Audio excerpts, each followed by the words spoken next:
See, happy Monday. It was actually a long weekend for me. I don't know about you, but for us,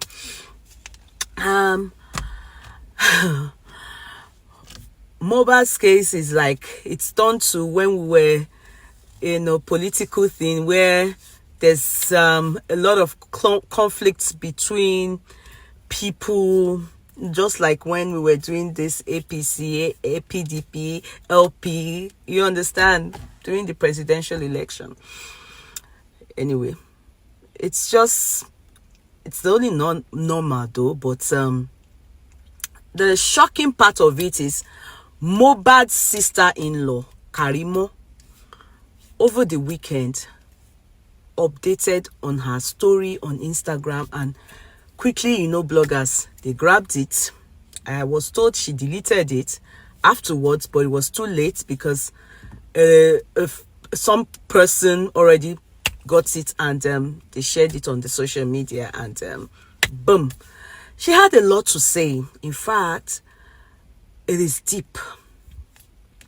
It doesn't really matter what she had to say, but somehow it goes to show that it's the what we've always wanted. Yes, how does it really help in what is happening? We know that Mohbad comes from a dysfunctional background. Yeah, we didn't know that Wunmi also comes from same. Now Karimot updated, lashing out towards Wunmi, who is Mohbad's wife, and their mom.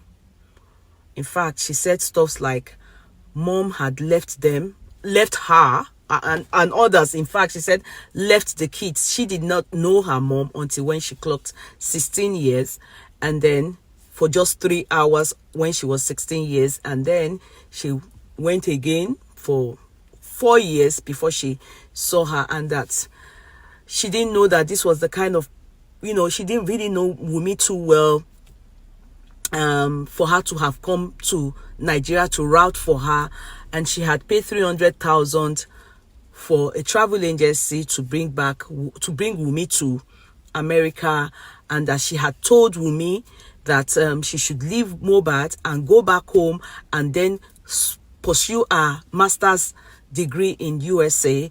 In fact, she said they should stop spreading the lies. She's warning them. She sent out, she said they should bring it on, and that Karma is a bitch. She had many things to say that were, in fact, she said Karma is a bitch, and that she's waiting for them to bring it on. And, she had many things. And she said she's gone through a lot when the mother abandoned them. She was sexually harassed twice. She was abandoned, and she was beaten.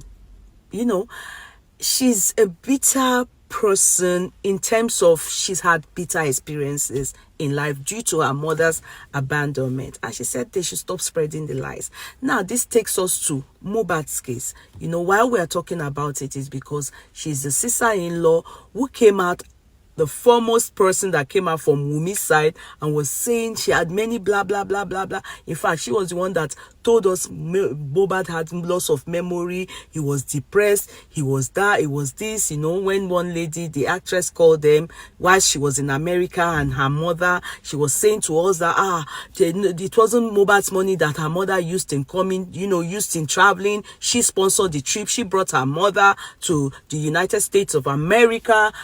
She had many things to say. She was the one that, told very dark man that she was going to sue him for 300 million for defamation of characters. Because he was saying that Wunmi should go ahead and have a DNA for Liam. Now, why are we saying? And before I go to Mohbad's side, remember she also said something like, all what is happening to Wunmi is as a result of the abandonment by their mom. Now, I personally have critically analyzed that all what happened to Mohbad is as a result of dysfunctional background, and also no very solid parental guidance, in the sense that when he started going into the world. He actually left home very early to go and source for livelihood, to make it in life. And then he went and joined the Naira Marley. Naira Marley found him and made him famous. And, you know, everything that happened afterwards is now history because we lost that boy. So that is why what she had to say is kind of important to this story, because, you know, a lot of people, many of us don't know who Wunmi really is. You understand? Because many people have wondered if it is true that they've started dating when she was, you know, since 10 years ago, and they claim she's 24 years old. Definitely, she was maybe 13. So, due to the abandonment by their mother, you know, she's been on the street too early. Do you understand? So, maybe, you know, so all that also did not help the relationship, because two people that are from dysfunctional background, so we are able to at least get that, because we did not know. You know, in the beginning, Karima was saying, oh, we thought because it was Papa Mohbad that said, no, they are not rich, because she created an impression as though, oh, they are rich. So people had the impression that Mohbad was with Wunmi and Wunmi was with Mohbad, because Mohbad, you know, looked more like a poor boy from a ghetto going for a rich man's, or at least an average man's daughter, you know, because we learned she's well educated compared to Mohbad, who also had this low self-esteem due to his background. So he was really desperate to be with Wunmi. So it helped. What she brought out, before she brought it down, actually helped someone like me to now understand the two people because of their background. So these two people were in the world by themselves, doing anyhow, doing anything, you understand, to source for livelihood. Are you making sense for me? Now, that gets us to where where they both got married, this particular mother, who is Wunmi's mom, the same way I've said Mohbad's mom is not a responsible abiamo, Wunmi's mom equally is not one. So these two kids were on the streets with the Malians, doing anything. Do you understand? Try to make it on the street. So having to see, you know, like when they said everything about Mohbad is with Wunmi. He never had a bank account till he died. His payment, everything goes into Wunmi's account. All this is all what we have to talk about in the court of law November 7th. Don't worry, these are just what we've heard, and we are beginning to understand that, okay, now the money aspect, where these two mothers, abandonment that they did to their kids and resurfaced into this kid's life, they also were not good influence. Wunmi's mom, obviously, in conjunction with Wunmi, wasn't doing things right with Wunmi. With all what we heard, that she was in charge, she was buying, you know, whatever Mohbad buys is in Liam's name, and, you know, they were not doing, he didn't buy things in his name. That is the fight the father had with Wunmi's mother.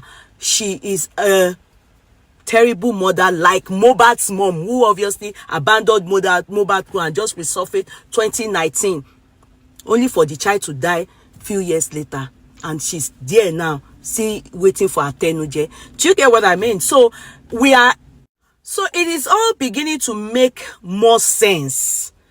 You understand? As opposed to the understanding we had in the beginning, like, oh, Mohbad is the one from the ghetto, now went to marry a policewoman's child, you know, she's from a rich home, you know. So that story and narrative, it's a lie. It was projected to us, and it is all lies. The truth is what Karimo spilled, you know, out of anger. Probably there's a fallout in the camp, you know, in their family, and she got really irritated and updated, you know, without thinking that obviously people are, you know, we are watching, you know. So that gets us somewhere. We now understand these two kids, that now who destroyed who is in charge, who made the matter this bad, that to an extent this boy lost his life in the process.